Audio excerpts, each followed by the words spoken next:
तीन चीज़ों से मोहब्बत करो, शुजाअत, शराफत और उल्फत।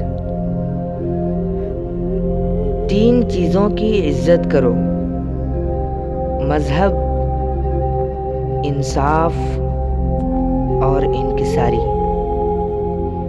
तीन चीज़ों को हिकारत से न देखो, आज़ादी, हुस्न और कुशादा दिली। तीन चीज़ों से खुश रहो, ईमान, अमन और क़ल्ब की सफाई।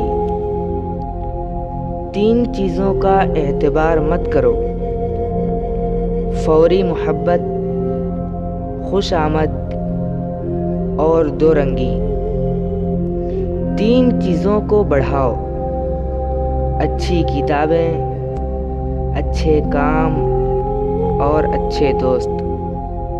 तीन चीज़ों से लड़ो, गुस्सा, ज़ुबान और गर्ज।